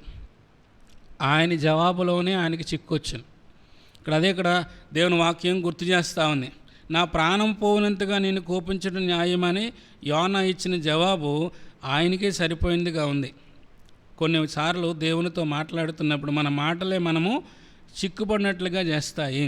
కాబట్టి సరైన రీతిగా యోచించి మాట్లాడడం అనేది చాలా మంచిది. ఎందుకని దేవుని వాక్యంలో చెప్తా ఉంది, దేవునికి మనం జవాబిచ్చుటకు మనుషులుగా మనం ఏపాటి వారం. ఇప్పుడు మనం చదివితే యోబు గ్రంథం 9వ అధ్యాయం 3వ వచనంలో దేవుడు 1000 ప్రశ్నలలో ఒక్కదానికైనా మనము సమాధానం ఇవ్వలేము అని వాక్యం చెప్తా ఉంది. 9వ అధ్యాయం 3వ వచనం, 1000 ప్రశ్నలలో ఒక్కదానికైనా వాడు ఆయనకు ఉత్తరం వేయలేడు. 1000 ప్రశ్నలు దేవుడు వేసినది ఒక్కదానికి కూడా మనం జవాబు చెప్పలేని వారముగా ఉన్నాం. కాబట్టి ఇక్కడ యోనా ఇచ్చిన జవాబు తనకై తాను ఇచ్చుకున్న జవాబులాగా అనిపిస్తూ ఉంది, దేవునికే ఇచ్చిన జవాబుగా లేదు. ఇప్పుడు దేవుడు తేటగా చెప్తున్నటువంటి మాట ఏంటంటే, నువ్వు సొరచెట్టు విషయంలో విచారపడుతున్నావు కదా, నేను నినివే మహాపురం విషయంలో నేను విచారపడవద్దా అని దేవుడు చక్కగా యోనాతో మాట్లాడుతున్నాడు. సొర చెట్టును పోల్చి దేవుడు యోనాకు ఒక సంగతిని గుర్తు చేస్తాను. సొర చెట్టు ఒకటేనయ్యా, ఒక్క సొర చెట్టు విషయంలో నీవు దుఃఖపడుతున్నావు, కానీ అక్కడ ప్రజలు ఎంతమంది ఉన్నారు? కుడి ఎడమలు ఎరగని వాళ్ళు 1,20,000 మంది ఉన్నారు. కుడి ఎడమలు ఎరగని వాళ్ళు అంటే ఏం చెప్పుకున్నాం మనం? చిన్న బిడ్డలు, చిన్నవాళ్ళు, మరి సండే స్కూల్ పిల్లల వయసులో ఉన్నటువంటి వారు మరి అంతమంది ఉన్నారయ్యా. వారి విషయమై నాకు విచారం ఉండొద్దా? పిల్లలే అంతమంది ఉంటే పెద్దవాళ్ళు ఇంకెంతమంది? వాళ్ళందరూ కలిపి లక్షల మంది ఉండవచ్చు. అంతమంది విషయంలో నాకు విచారం ఉండదా అంటున్నాడు. కాబట్టి ఆ చిన్న బిడ్డలు ఎందుకు గుర్తు చేస్తున్నాడు? వారి చిన్న బిడ్డలు ఎలా ఉంటారు? వాళ్ళ మనసు నిర్మలంగా ఉంటుంది. ఇలాంటి వారిదే కదా పరలోక రాజ్యము, చిన్న బిడ్డలు లాంటి వారిదే కదా పరలోక రాజ్యం అని దేవుడు గుర్తు చేస్తున్నటువంటి విషయాన్ని అక్కడ దేవుడు జ్ఞాపకం చేస్తూ ఉన్నాడు. కాబట్టి వారి విషయంలో నేను విచారం కలిగి ఉన్నాను అంటున్నాను. రెండో మాట ఏమని చెప్తున్నాడంటే, నువ్వు కష్టపడలేదు, సొర చెట్టు విషయంలో నువ్వు కష్టపడలేదు, నువ్వు పెంచలేదు, దాని విషయమే నువ్వేమీ పని చేయలేదు. కానీ ఈ ప్రజలు ఎలాంటి వారట? నేను వారిని పెంచాను, పోషించాను, వారికి నేను సమస్తాన్ని ఇచ్చాను. దేవుడే కదా మనల్ని పోషించాడు, ఆయనే మనలను పుట్టించిన మనము ఆయన ప్రజలము, ఆయన వారము, ఆయన మేపు గొర్రెలమని వాక్యం చెప్తాను. కాబట్టి దేవుడే వారిని కావలసిన వాటి అన్నిటిని దేవుడు ఇచ్చినాడు. ముందుపు మనం చూసుకున్నాం, మన జీవానికి భక్తికి కావలసిన వాటిని దేవుడు ఇచ్చాడు. గాలిని, వర్షాన్ని, తర్వాత ఎండను, ఆహారమును, వీటన్నిటినీ దేవుడే ఇచ్చి వారిని పోషించాడు. అయితే దేవుని ప్రజలుగా వారు లేరు, దేవుని ఎరిగిన వారుగా లేరు వాళ్ళు. అయినప్పటికీ దేవుని బిడ్డలే వాళ్ళు. అందుకే నినివే విషయంలో దేవుడు ఆ విచారం కలిగి ఉన్నాడని యోనాకు అర్థమైనట్లుగా దేవుడు చెప్తాను. మూడో మాట, ఒక్క రాత్రిలోనే పెరిగి పెద్దదైన చెట్టు కోసం ఒక్క రాత్రే వాళ్ళు చాలా ఎప్పుడు నినివే పట్టణం ఎప్పుడు కట్టబడింది? నిమ్రోదు కాలంలో కట్టబడినటువంటి, చాలా ఏండ్ల నుంచి, చాలా సంవత్సరాల నుంచి ఉన్నటువంటి ప్రజలయ్యా, వాళ్ళ విషయంలో నేను విచారపడవద్దా అని దేవుడు ఆయనతో మాట్లాడడము చూస్తాం. ఇంకా అంటున్నాడు, సొర చెట్టు అల్పమైనది, లేకపోతే విలువలేనిది, కానీ ఆ ప్రజలు ఎంతో విలువైన వారు. దేవుని ప్రజలు లేకపోతే మనుషులు ఎంతో విలువైన వారు, అధికమైనటువంటి మరి విలువ వారికి ఉన్నది అని దేవుడు వారి విషయమే విచారపడుతున్నాను అని దేవుడు చెప్తా ఉన్నాడు. కాబట్టి యోనా ఇచ్చిన జవాబు ఇప్పుడు యోనా మాట్లాడకుండా చేసింది. కాబట్టి ఇక్కడ దేవుని వాక్యము ఎలా ఉందంటే, దేవుడు ఇచ్చినటువంటి ఈ జవాబులన్నిటికీ యోనాకు ఎటువంటి సమాధానం చెప్పాడో అర్థం కాకుండానే చెప్పేశాడు. ఇప్పుడు మౌనంగా అయిపోయినాడు. యోనా మౌనం అయిపోయినాడు. ఏం చెప్పాలో అర్థం కాక ఒక్క మాట అయినా పలకలేదు. అయితే దేవుడు పరిపూర్ణమైన జ్ఞానం గలవాడు కాబట్టి దేవుడు ఎలాగైనా యోనాకు జవాబు ఇవ్వాలని చెప్పి వీటన్నిటినీ ఆయన తెలియజేయడం ద్వారా యోనాకు అర్థమైంది దేవుని యొక్క ప్రేమ ఏమిటో అని అర్థమైంది. కాబట్టి మనం కూడా ఏదైనా విషయంలో ఇలాంటి పరిస్థితులకు వెళ్ళినప్పుడు దేవుడు మాటల ద్వారా కానీ, క్రియల ద్వారా కానీ, ఇలాంటి మరి ఉపకరణాల ద్వారా కానీ దేవుడు మనతో మాట్లాడి మనల్ని కూడా సంతృప్తిపరిచేవాడుగా ఉంటాడు. యోనా అంత తృప్తిపరచబడ్డాడు అని చెప్పడానికి గల కారణం ఇక్కడ మనము చూసినప్పుడు దేవుడు అర్థమైనట్లుగా చెప్పాడు. సొర చెట్టు విషయంలో నువ్వు సంతోషిస్తున్నావు కదా అని సొర చెట్టుని చూపించి ఇవన్నీ విషయాలు చెప్పినప్పుడు యోనాకు అర్థమైంది. కాబట్టి మన విషయాల్లో కూడా ఈ యొక్క సంగతులను మనము గుర్తించాల్సిన వారముగా ఉంటున్నాం. దేవుడు ఆశ్చర్యకరుడు కాబట్టి ఆయన కార్యాలు గొప్పగా ఉంటాయి. యోనాకు అర్థమైంది, అందుకనే యోనా గ్రంథాన్ని ఆయన రాయగలిగినాడు. యోనా గ్రంథాన్ని రాసింది ఎవరు? ఆయనే రాశాడు, ఇంకెవరు రాయలా. దేవుని వాక్యం మనకు చెప్తుంది యోనా గ్రంథం రాసింది యోనా. అందుకనే ఈ హెచ్చరిక ఆయనకు అర్థమైంది కాబట్టి దేవుడు మంచి పని చేశాడు అని ఆయనకు తెలిసింది కాబట్టి ఇప్పుడు ఆయన దేవుడిచ్చిన హెచ్చరికను తీసుకున్నాడు. అవన్నిటిని బట్టి ఇప్పుడు అవన్నీ తన వ్రాతలోనికి తెచ్చి ఈరోజు యోనా గ్రంథాన్ని దేవుడు మనకు యోనా ద్వారానే దయచేయడము లేకపోతే ఇవ్వడం అనేది చూస్తాను. ఇక్కడ మనం ఈ యొక్క గ్రంథంలో మనం చూసినప్పుడు సహజంగా ఎవరము కూడా మన లోపాన్ని చెప్పం. యోనా తన గ్రంథంలో ఆయనే రాస్తూ తన లోపాన్ని ఇతరులకు తెలియజేయడానికి ఇష్టపడుతున్నాడు. ఏమేమి తన లోపాలు ఉన్నాయి ఈ అధ్యాయంలో మనం చదువుకున్న దాంట్లో? వాడలోకి వెళ్ళాడు, నిద్రపోతున్నాడు. ఆయన వచ్చాడు, నావికుడు వచ్చి ఆయన హెచ్చరించడం, ఓ నిద్రపోతా, ఇది రాయడం సాధ్యమా మనకైతే? ఓ నిద్రపోతా, నీవు లేచి నీ దేవునికి ప్రార్థన చేయి అని చెప్పడం. తర్వాత ఆయన ఈ యొక్క మరి ఆ విషయంలో మనం చూసినప్పుడు, నేను కోప్పడ్డాను 4వ అధ్యాయంలో దేవుని మీద కోప్పడినాడు, ఆ ప్రజల మీద కోప్పడినాడు అన్న విషయాన్ని ఆయనే రాయటం. దేవుడు హెచ్చరిస్తే ఆయన మరి ఆ హెచ్చరిక చేసినప్పుడు తన తప్పిదాన్ని కదా ఎవరికి చెప్పకూడదు అనుకున్నటువంటి తప్పిదాన్ని ఆ ఓడలో చెప్తున్నాడు. అయ్యా ఎందుకు ఈ తుఫాను వచ్చింది అంటే వాళ్ళకి అర్థం కాలే, ఎందుకు వచ్చిందో ధైర్యంగా చెప్తున్నాడు. ఈ యొక్క విషయాలన్నీ మనం గ్రహించి మనకి అర్థమైంది ఏంటంటే, దేవుని వాక్యం మనకి ఏం గుర్తు చేస్తుందంటే, అతిక్రమమును దాచిపెట్టేవాడు వర్ధిల్లడు, కానీ వాటిని ఒప్పుకొని విడిచిపెట్టి మనము దేవుని యొక్క కనికరాన్ని పొందగలమని వాక్యము గుర్తు చేస్తూ ఉంది. కాబట్టి యోనా గ్రంథాన్ని దేవుడు మనకి ధ్యానించడానికి అవకాశం కలగజేస్తూ వచ్చినాడు. అయితే ఇక్కడ మనం ఈ 4 అధ్యాయాలు మనం ధ్యానం చేసాం. కొన్ని మరొకసారి గుర్తు చేసుకొని వెళ్ళిపోదాం. ఈ 4 అధ్యాయాల్లో యోనాతో దేవుడు ఎన్నిసార్లు మాట్లాడినట్టుగా మనం చెప్పుకున్నాం.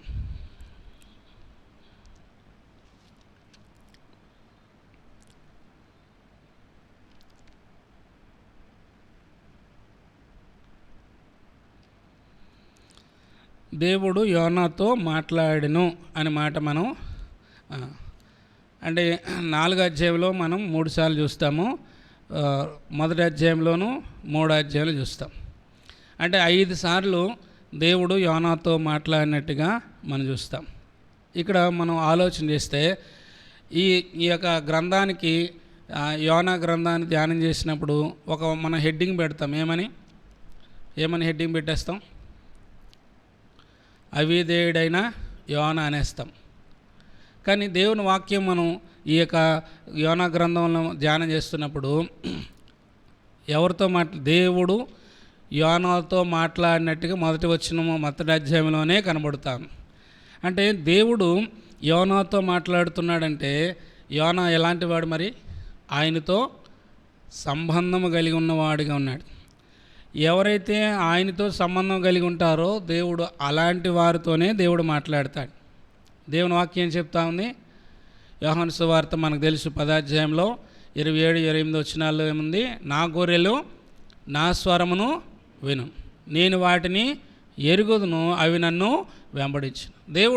మనం దేవుని బిడ్డలమే, కానీ దేవుడు మనతో మాట్లాడుతున్నాడా అంటే ఎవరితో ఆయన మాట్లాడతాడు అంటే, ఆయనతో ఎవరైతే సంబంధం కలిగి ఉంటారో, ఆయన సహవాసంలో ఉంటారో, ఆయన సన్నిధిలో ఉంటారో వారితో దేవుడు మాట్లాడతాడు అన్న విషయాన్ని దేవుడు ఇక్కడ యోనా గ్రంథం నుండి మనము వింటున్నాం. మనం సింపుల్గా మనం అనేస్తూ ఉంటాం, కానీ దేవుడు మాట్లాడటానికి యోనాను దేవుడు ఎంచుకున్నాడు. అట్లాగా దేవుడు మాట్లాడుతున్నటువంటి మరి విషయాలు వినేటట్టుగా ఉన్నాడు. ఆయన మాట్లాడుతున్నప్పుడు ఎవరు వినగలుగుతారు? దేవుని వాక్యంలో వినుటకు చెవులు గలవాడు వినుగాక. ప్రభువు అనేక విషయాలు చెప్తూ ఉన్నాడు. చెప్తూ ఏమంటాడు? ఆ మాట చదువుదాం ఒకసారి. మత్తయి సువార్త 11వ అధ్యాయంలో, మత్తయి సువార్త 11వ అధ్యాయము 15వ వచనం.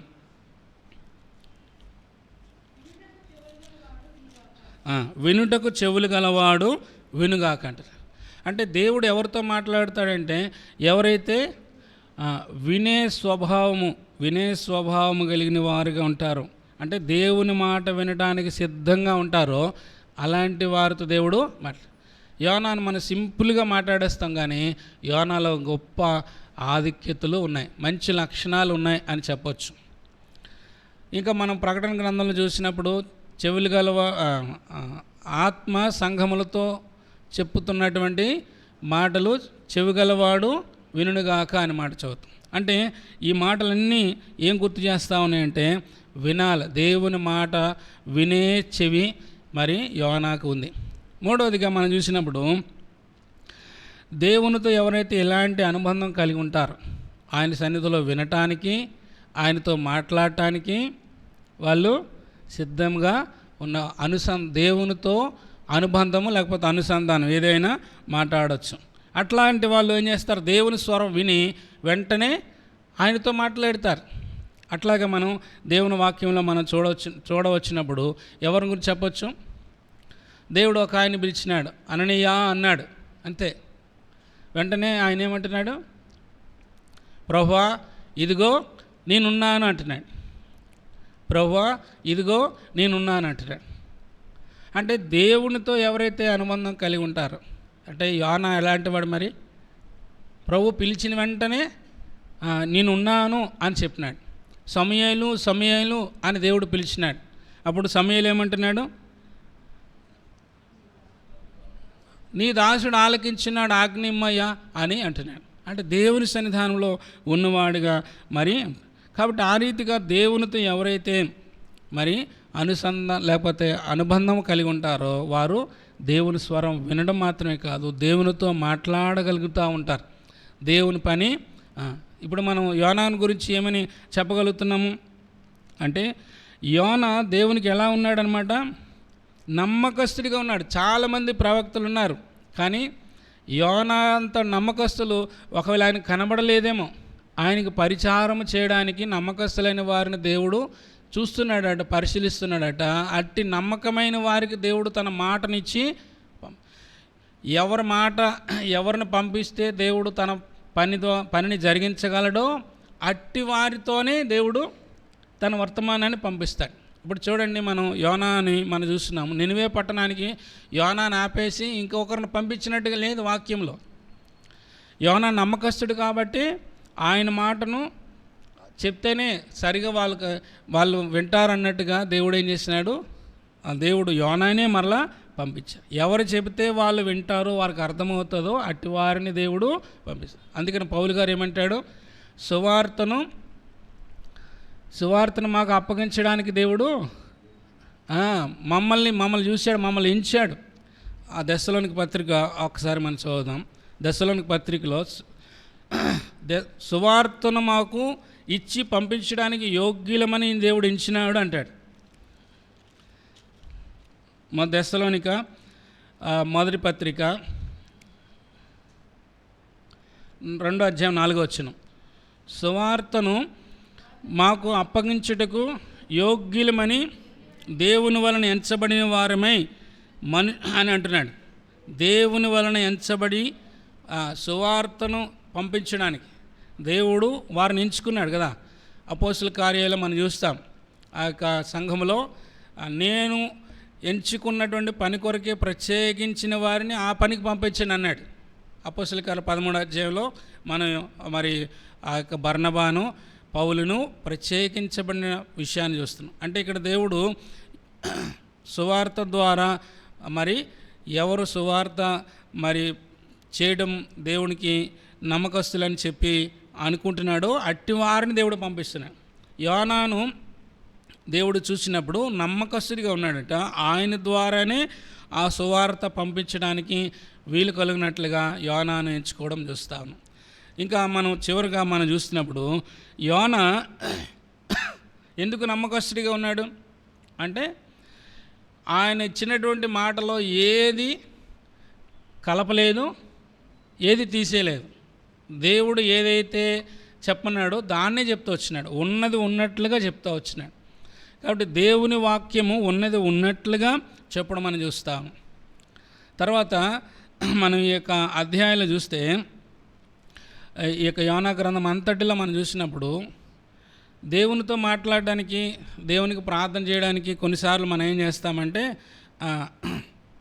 అప్పటి వారికి మన హృదయంలో ఒకలాగా ఉంటుంది, మన పరిస్థితులు ఒకలాగా ఉంటాయి. కానీ మోకాలు వేసి ప్రార్థన చేయడానికి వచ్చినప్పుడు ఎలా అనిపిస్తుంది మనకి, దేవుణ్ణి చాలా గౌరవంగా మాట్లాడాలా, గౌరవించి మనం ప్రార్థన చేయాలని చెప్పేసి మనం అనుకుంటాం. కానీ ఇక్కడ యోనాని దేవుడు అడుగుతూ ఉన్నాడు, అయ్యా నీవు కోపించడం న్యాయమా అంటే సర్వోన్నతుడా మహోన్నతుడా అని చెప్పేసి ప్రారంభించలేదు ఆయన. ఏమని చెప్పేసినట్టు వెంటనే, అవును నిజమే, నా ప్రాణం పోనందుగా నేను విచారపడుతున్నాను. అంటే తన మనసులో ఏదైతే ఉందో, అంటే యథార్థవంతుడిగా ఆయన కనబడుతుంది. అంటే మనసులో ఏదైతే ఉందో దేవునితో డైరెక్ట్గా అదే చెప్పేస్తున్నాడు అంతే. అట్లాగా ఆయన యోనాను మనం చూడవచ్చు. తర్వాత దేవుని గురించి సంపూర్ణంగా ఎరిగినవాడు. యోనాని పంపించడానికి గల కారణం ఏంటంటే సంపూర్ణంగా దేవుని గురించి ఎరిగినవాడు. ఏమంటున్నాడు ఆ ఓడలో ఉన్నవారికి చెప్తున్న మాట, అయ్యా మా దేవుడు ఎలాంటి వాడు, పైనున్న ఆకాశమునకును సముద్రమునకును భూమి అంతటికి ఆయన దేవుడే. అయితే నేను ఒక పొరపాటు చేసినాను, ఆ పొరపాటును బట్టి ఆ పరిశుద్ధుడైన దేవుడు సహించలేదు, నన్ను బట్టే ఈ కీడొచ్చింది అని దేవుడు చెప్పిన దేవుని గురించి సంపూర్ణంగా ఎరిగినాడు. తన పరిస్థితి చెప్పాడు, తనకి అక్కడ రావడానికి, తుఫాన్ రావడానికి గల కారణం కూడా చెప్తున్నాడు. అంటే ఇక్కడ ఏం గుర్తు చేయబడుతుందంటే యోనా ఎంత యథార్థంగా ఉన్నాడు, తన హృదయంలో ఏది దాచుకోలేనివాడు, ఉన్నది ఉన్నట్టుగా చెప్పినవాడుగా ఈ యొక్క యోనా గ్రంథంలో మనము చూచిన వారుగా ఉంటున్నాం. కాబట్టి ప్రార్థన అనేది యోనా మనకి ఇక్కడ నేర్పిస్తున్నాడు కదా. ఎక్కడ 2వ అధ్యాయంలో కూడా చూసాం ఆయన ఎట్లాగ ప్రార్థన చేస్తున్నాడో. దేవునితో మాట్లాడినప్పుడు కూడా గొప్ప గొప్ప పదాలు బట్టి కాదు, దేవుడు మన హృదయంలో ఏదైతే భారం ఉందో ఆ భారాన్ని బట్టి ఉన్నది ఉన్నట్టుగా చెప్పడమే ప్రార్థన అని చెప్తా ఉన్నాడు. కాబట్టి యోనా గ్రంథంలో మన చాలా సంగతులు చూడడానికి దేవుడు మనకి సహాయం చేస్తూ వచ్చాడు. కాబట్టి ఈ యొక్క యోనా గ్రంథాన్ని మనం చూస్తున్నప్పుడు 48 వచనాలు ఉన్నటువంటి 4 అధ్యాయాలు కలిగినటువంటి యోనా గ్రంథం. మరి దేవుడు చక్కగా ఆ యొక్క పరిస్థితులన్నీ, ఆ యొక్క విషయాలన్నీ ఆయననే మరలా వాడుకొని ఈరోజు మనకి యోనా గ్రంథాన్ని ఇచ్చి ధ్యానించడానికి దేవుడు సహాయం మనకు చేస్తూ వచ్చినటువంటి విషయాల్ని మనం చూస్తూ ఉన్నాం. కాబట్టి మనం కూడా దేవుని సన్నిధానంలో ఏదైతే మరి అవిధేయత ఉన్నప్పటికీ ఆయనకి అలాంటి పేరు పెట్టేస్తాం. ఒక్క పొరపాటు చేసినటువంటి యోనాని అవిధేయుడు అని మనం పలుకుతున్నాం కదా. మనలో ఎన్ని అవిధేయతలు ఉన్నాయో అని ఇందాక మనం అదే పాట పాడుకుంటూ వచ్చాం. ఎన్నోసార్లు నిన్ను దుఃఖపెట్టితిమి అయ్యా, మన్ని కరుణించు అని మనం పాట పాడుతూ వచ్చినాం. అట్లాగా దేవుని సన్నిధానంలో యోనాను బట్టి మనం నేర్చుకున్నటువంటి సంగతులు మనం ఇంకా అతిక్రమములు దాచిపెట్టకుండా దేవుని ఎదుట ఒప్పుకొని ప్రభువా కరుణించు అని అడిగితే, యోనాను ఎట్లాగైతే దేవుడు లేవనెత్తి పంపించి తన పనికి వాడుకున్నాడో మనల్ని కూడా అట్లా వాడుకొని తన పరిచర్ను, తన సంఘము కొరకే, క్షేమాభివృద్ధి కొరకు దేవుడైతే ఏ తలంపు కలిగి నీ పట్ల ఉన్నాడో ఆ ఉద్దేశాన్ని, ఆ ప్రణాళికను, ఆ సంకల్పాన్ని నీ పట్ల నా పట్ల నెరవేర్చడానికి ప్రభు సిద్ధంగా ఉన్నాడు. అట్టి కృప దేవుడు మనకు దయచేయనుగాక. యోనా గ్రంథం మరి పూర్తి చేసుకోవడానికి దేవుడు మనకి అవకాశం ఇచ్చినాడు. పూర్తి చేసుకోవడానికి దేవుడు సహాయపడినాడు. దేవునికి వందనాలు. వచ్చే వారం బైబిల్ స్టడీ అన్న చెప్తారు, ఎవరు తీసుకుంటారు. ప్రార్థన చేసుకుందాం.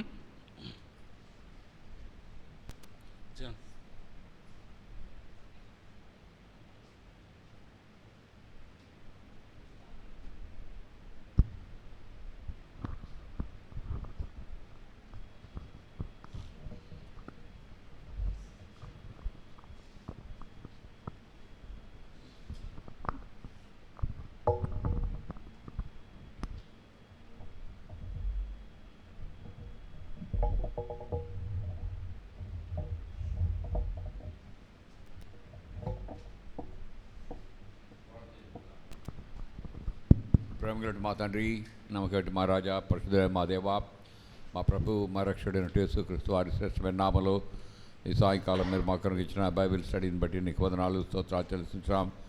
గత వారాల్లో యోనా గ్రంథాన్ని ధ్యానం చేయడానికి తండ్రి మీరు ఇచ్చిన కృపను బట్టి వందనాలు. దాసు డానియల్ గారిని మా తండ్రి ప్రభావ వాడుకున్నందుకు వందనాలు తెలుసుకుంటాం. అనేక సంగతులు మేము ధ్యానం చేస్తూ వచ్చినాం. యోనా గ్రంథం నుంచి నేర్చుకున్న పాఠాలన్నింటిని బట్టి వందనాలు. మా తండ్రి ప్రభా యోనా వలె మేము యథార్థవంతులుగా, నమ్మకస్తులుగా, మా తండ్రి ప్రభా నీ దృష్టికి యోగ్యమైనటువంటి వారుగా, వాడబడినటువంటి పాత్రలుగా మమ్మల్ని చేసుకోనండి. మా తండ్రి ప్రభా మీరు అనుగ్రహించేటువంటి మేళ్ళని బట్టి మేము సంతోషించగా దేవుని యందు మా తండ్రి ప్రభా మా గమనం ఉంచడానికి మాకు సహాయాన్ని దయచేయమని ప్రార్థిస్తుంటాం. మా తండ్రి ఎన్నో సంగతులు ఇంకా మా తండ్రి నీ వాక్యం నుంచి ఏ విధంగా ప్రార్థన చేసినాడో మా తండ్రి మా తండ్రి చూసినాం. దగ్గర నా తండ్రి దేవుని పని చేసినాడు, దేవునితో సంభాషించినట్టు వాడిగా ఉంటున్నాడు. దయమండి మా తండ్రి ప్రభా, వీటన్నిటి ద్వారా మేము తండ్రి మేము కూడా మా తండ్రి మీకు ప్రియమైన వారిగా ఉండినట్లుగా, మీతో సరి అయినటువంటి సంబంధం కలిగినటువంటి వారిగా మమ్మల్ని చేసుకోమని ప్రార్థిస్తున్నాం. ఏ ఉద్దేశంతో మమ్మల్ని రక్షించినారో, ఏ ఉద్దేశంతో మాకు కావాల్సిన వాటన్నిటినీ దయచేస్తుంటున్నారో మా తండ్రి ప్రభా, ఆ యొక్క పనిని మేము చేయువారంగా మమ్మల్ని సిద్ధపరచండి, నడిపించండి. దయమండి మా తండ్రి మీరు చూపిన కృపను బట్టి వందనాలు. దయమండి మా తండ్రి ప్రభా, మరి వచ్చే వారం నుంచి మరి యొక్క బైబిల్ స్టడీ మేము తీసుకోవడానికి సహాయాన్ని దయచేయమని ప్రార్థిస్తున్నాం మా తండ్రి. అదే రీతిగా ఇతను మా తండ్రి ఉదయకాలం మా తండ్రి మోహన్ కుసుమ మా తండ్రి ప్రభా మరి బాడీని తీసుకెళ్ళడానికి కుటుంబస్తులకు ఇచ్చిన కృపను బట్టి వదనాలు. ఆ యొక్క పోస్ట్ మార్టంలో మీరు సహాయం కొరకే వదనాలు చేస్తున్నాం. మీ రాత్రి అక్కడ చేరినారని నమ్ముతున్నాం. ఈ రాత్రే మా తండ్రి బరియలు కూడా చేస్తారని తెలిసింది. మా తండ్రి ప్రభా మీరే కృపను అనుగ్రహించి ఆ కార్యక్రమం అంతట్లో సహాయాన్ని దయచేసి మా తండ్రి దాన్ని ముగించడానికి కృపను అనుగ్రహించండి. ఆ కుటుంబానికి కావాల్సిన ఆదరణ దయచేయండి. మా తండ్రి ప్రభా న్యాయంగా వారికి రావాల్సిన మా తండ్రి ఆ కాంపన్సేషన్ రావడానికి తండ్రి మీరే కృపను అనుగ్రహించండి. ప్రతి మా తండ్రి కీడు, ప్రతి తొందర, ప్రతి మా తండ్రి కరప్షన్ నుంచి, ప్రతి అడ్డంకుల నుంచి తొలగించమని ప్రార్థిస్తున్నామని దాసరాలు సుశీలా మోహన్ని జ్ఞాపకం చేసుకున్నాను. ఆయన ఆమెను ఆదరించండి, ధైర్యపరచండి, బలపరచండి. దగ్గర నా తండ్రి ఇంకా ఎవరైతే అనారోగ్య పరిస్థితులు ఉంటున్నారో అని కనికరించండి. ఉదయకాలం మోస్ గారు బాగాలేదని తెలిసింది. మా తండ్రి ప్రభా మీరే ముట్టి సంపూర్ణమైన స్వస్థత ఆయనకి చేకూర్చండి. దయమండి మా తండ్రి ఝాన్సీలో ఉన్నటువంటి పరిస్థితి, ఝాన్సీలో పనిచేస్తున్నట్టు అబ్రహాం ప్రియ వారిని మీ హస్తాలకు అప్పగిస్తుంటాం. దబ్రా మా ఎంపీలో జరిగినటువంటి ఇన్సిడెంట్ని బట్టి మా తండ్రి సన్నిధికి వస్తుంటాం. వారు ఏ విధంగానైనా వారిని ఇరికించాలని, కేసు పెట్టాలని ప్రయత్నిస్తుండగా మీరే వారిని మా తండ్రి అడ్డగించండి, న్యాయం చేకూర్చండి, సమాధానం దయచేయండి. మా తండ్రి ప్రభా మీరే ఆ భయం నుంచి, ఆందోళన నుంచి, కలవరం నుంచి తీసివేయండి. దయమండి మా తండ్రి ప్రభా మీరే మాతో ఉండి నడిపించండి. అయినా ఇదనం రాగలిగిన బిడ్డలు బట్టి వందనాలు. ఆన్లైన్లో ఎవరైతే పాల్గొన్నారో వారిని బట్టి కూడా వందనాలు చెల్లిస్తుంటున్నాం. దగ్గర నా తండ్రి ప్రభా మరి రేపటి దినం ఉదయకాలం ఉపవాస ప్రార్థన కొరకే మనం సిద్ధపరచండి, నడిపించండి. శనివారం మా తండ్రి ప్రభా మరి ఆ యొక్క చైన్ లింక్ ప్రేయర్ కొరకే సిద్ధపరచండి. ఆదివారం పరిచయలో మా తండ్రి సారిని దయచేయండి. మరి ఒకసారి నిదాసుడు డేవిడ్ రాజు గారిని, సహోదరిని క్షేమకరంగా మా మధ్య నడిపించినందుకే వందనాలు చెల్లిస్తుంటున్నాం. దూరంలో ఉన్న స్మైల్స్ గారిని కూడా జ్ఞాపకం చేసుకుంటున్నాం. తగిన కాలం మంది మా తండ్రిని మా మధ్య నడిపించండి. ఎవరైతే అనారోగ్యంగా ఉంటున్నారో మా తండ్రి ప్రభావం మరి అవసరతలో ఉంటున్నారో వారిని కనికరించమని ప్రార్థిస్తుంటున్నాం. సహాయం దయచేయండి, నడిపించండి.